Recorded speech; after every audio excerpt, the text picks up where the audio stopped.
how Rama will respond or how Rama will react to this, and how the other members in Ayodhya, the most important members like Kausalya, who are the other members? Sumitra, Kaikeyi. Not Kaikeyi. Kaikeyi's reaction, you already know. Kaikeyi is the one who started all this, right? And then Sita, Lakshmana. Isn't Bharata at his uncle's house? Yeah, Bharata is at his maternal uncle's house. And he is also accompanied by Shatrugna. So right now, what is going on in this particular Ayodhya right now, Bharata and Shatrugna are not aware. Okay?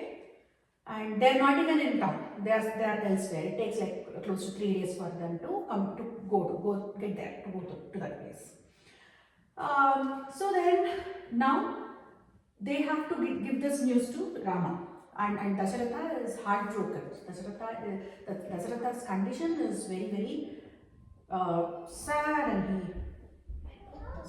okay. So now Rama has to be made aware. Then it was night when all this happened. Kaikeyi told Dasharatha, and Dasharatha was sleepless for the entire night. He was lamenting. He was in great pain that he cannot take his word back and say that, okay, I'm not giving you the boons, or I'm not going ahead and granting you the boons. He cannot say that, right? Because it's not right of him to say that. He should have thought about it before he gave her the word, like akkada tache baseball. So that was the situation. He cannot go back on his word. He cannot go back and say that, no, I'm not going to give you that, whatever I promised, I'm not going to deliver. He cannot say. So now he is trapped. In a way, he is trapped. And the entire night he was lamenting. He didn't sleep properly. His eyes are bloodshot red. That is his condition. And while this is happening in the palace of Kaikeyi, the entire Ayodhya, now the sunrise has happened. It is the next day, the actual day when the coronation was supposed to be happening. So the entire city of Ayodhya is decorated elaborately with flowers, with, if you put this for Sankranti, right? What do you keep that in front of your house? With Rangoli, Mugu. So the entire city of Ayodhya is decorated with colorful Rangoli and colorful flowers everywhere, and all the priests are chanting mantras. And the environment is very, very beautiful, and it is festival-like environment is what is going on in Ayodhya. And everybody is talking about the good days that are going to come to Ayodhya, and how the country of Kosala is going to be blessed under the rule of Rama. So that is the situation. And Vasishtha comes and starts the proceedings. He's coming with all his disciples, and he's starting the event of coronation of Rama. And then Vasishtha conveys this message to Dasharatha that we are all set, and we are the auspicious time that we have decided when Rama is going to get coronated is arriving really fast. Now we need to speed up and come to the prayer hall, or come to the hall where we are doing the entire festival of, or entire event of coronating Rama. So there is in this episode, today when we are talking, we will talk in great detail about a person called Sumantra. He is the one who is taking these messages back and forth from one house to the other house. He's the messenger and he's the charioteer. Wait, I give you this. So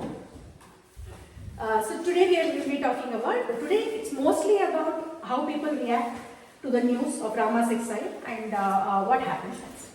Okay, Sumantra is the one who is called upon, and Vasishtha asks him, go to the king and tell him that we are all ready, we are all set, and he should start the proceeding. He goes to the palace of Kaikeyi, and he was really shocked to look at King Dasharatha, because Dasharatha, there is no happiness at all. Like the same king who was extremely happy yesterday, who was conducting all these proceedings and asking people about their opinions of seeing Rama as a king, today is dejected. His sorrow, his face doesn't have the brightness anymore. He doesn't look like that lion-like king anymore. He is looking like a tiny rabbit who is in a in a forest and it is windy, if there is a lot of wind and cloud and rain, how does a rabbit look like, right? It will be shivering and it will be sitting in a corner. That is the look of Dasharatha at that moment. And he was taken aback. And he asked Dasharatha, what is going on? Is everything okay? And then Kaikeyi intervenes because Dasharatha is not in a position to talk at all. Dasharatha has lost his, is not in his consciousness and is not in his right state of mind to talk about anything.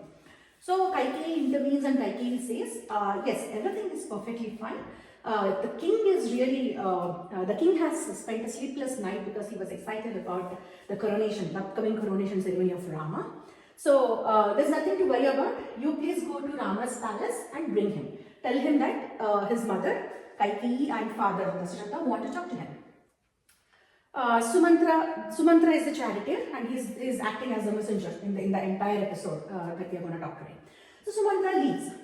Sumantra takes his chariot, goes to Rama's place, and Sumantra is excited because nobody is seeing what is coming up, because it is something that is beyond their expectation, beyond their wild imagination that what is going to happen, right? So he goes very happily to Rama's palace, and they describe Rama's palace, how it is decorated, how it is beautiful. There are peacocks all over. There are deers, and there are people who are busily getting the palace decorated for the upcoming coronation. And there are so many friends of Rama waiting outside the halls and talking about how great Ayodhya or how Ayodhya is going to flourish under his leadership or under his rule, so on and so forth. And Sumantra is extremely pleased to hear all that, and he goes into the inner rooms of the palace and he talks to Rama. He tells Rama that your mother and father are waiting for you, asking me to bring you to the palace. Rama is kind of a little confused. At this point of time, we are running out of time, and why is it that my mother and father want to talk to me at this moment? That kind of thought crosses his mind, but he brushes it off, saying that, oh yeah, they must be excited and they probably want to meet with me before the formal event happens. And the way he comes out of the palace is described as, he looks like a lion that is coming out of a den. So that is how magnificent Rama looks at that moment, and he is coming out of his palace. And as he steps out of his palace, a lot of people meet with him, greet him, congratulate him, all that happens, and then he ascends to the chariot, and in the chariot he will be met with Lakshmana. Lakshmana will be holding a umbrella so that he doesn't get a lot of sunlight. And there are two people at the back of Rama using, did you guys see the feather kind of things, fans made out of feathers, right? They use that to fan these kind of emperors and kings, so that they don't sweat a lot, they don't feel uncomfortable because of the weather conditions. So that is the elaborate description given by Valmiki in telling how Rama is proceeding from his house to his father's house, or Kaikeyi's house. So throughout the way, people are showering flowers on him, people are appreciating him, praising him and all that. And Rama, while he was extremely happy, he was also keeping an eye on what people are talking, because it is extremely important for Rama. Rama may be happy, Rama may be enjoying all this attention, Rama may be imagining how or planning how he wants to serve the country or serve his nation in future and all that. But it is extremely important for him at the same time to see what the citizens of the country are thinking about all this. So he is also paying attention to what people are talking. And everything seems to be positive, and he is happy about it. Okay, everybody likes his decision. So what we are doing is the right thing. And citizens have to be happy. That is his foremost motto of becoming a king or serving the country. That is the principle that he goes by, that he lives by.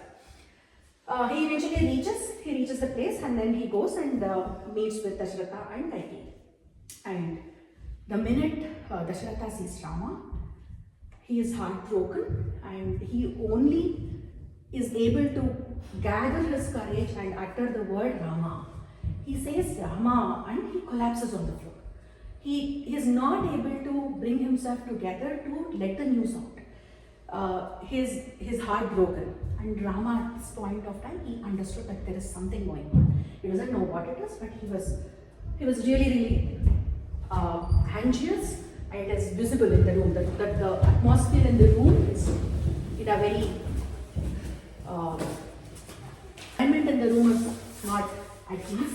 Everybody is having Dasharatha especially is having a look on his face which is dejected, and Rama has never seen his father or the king of Ayodhya in that kind of a state.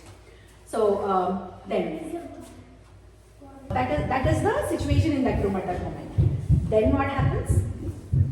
Kaikeyi starts talking. Kaikeyi is the one to break the silence. Kaikeyi says, "Oh, there is nothing to worry about, Rama. Your father had given me a couple of boons in the past, and now when it comes to the time when he has to deliver those promises, he's thinking of backing off at this moment. That is what is happening. Actually, it is very simple. The thing that I have asked for is Rama needs to go to exile for 14 years, and Bharata has to become the king or become the crown prince of Ayodhya. These are the two things I have asked, and your father Dasharatha doesn't seem to be really keen on delivering his promises." Immediately, without a second thought, Rama's reaction is, Rama says the words "evam astu," meaning "be it so." It is as if a very instantaneous reaction. Rama has not thought about it, or Rama has not sit on this for hours to say, "Okay, I will go." Immediately, instantaneously, he said, "Be it so. I will go to exile for 14 years." No questions asked. Look at this, no questions asked. He did not ask Kaikeyi, "Oh my God, why? Why me? What happened suddenly? I have never done anything wrong to you. What makes you ask for this kind of a boon?" He didn't say that. Neither did he ask his father. You did not only give your wife a promise, you also told me that I will be the crown prince. Then what happened? He could have asked all those questions. But this is what makes Rama so special and different from all the other human beings, all the other people. Best of the best men cannot react like this in situations where everything has turned upside down in their life. Right? So he just says, "It's okay, I will go." Call Bharata immediately, because king seems to be dejected, Dasharatha seems to be dejected, and we cannot have political uncertainty in the nation. So immediately Bharata has to be summoned, called upon, and made the crown prince. Why not for the same muhurtam, for the same time that was decided for me? Let the same muhurtam be used to coronate Bharata, he says. Then Kaikeyi says, "Oh, you seem to be really happy about going to exile, just take care of it. We know what to do." So that was the kind of attitude that Kaikeyi is throwing at him at this moment. And after this, Dasharatha only says one word. He says "dik kashtam," means what a pitiable state it is. What a kind of, kashtam means, right? What a kind of catastrophe that has come and befallen us. That is the exact translation of it. So in the entire episode, Dasharatha is not able to pull him together to speak anything other than these two words. He just screams Rama at the beginning, and he just manages to say, "What a pitiable condition that has fallen upon me and the citizens of Ayodhya and the citizens of Kosala." That's all he can say. And from there, Rama exits the palace of Kaikeyi.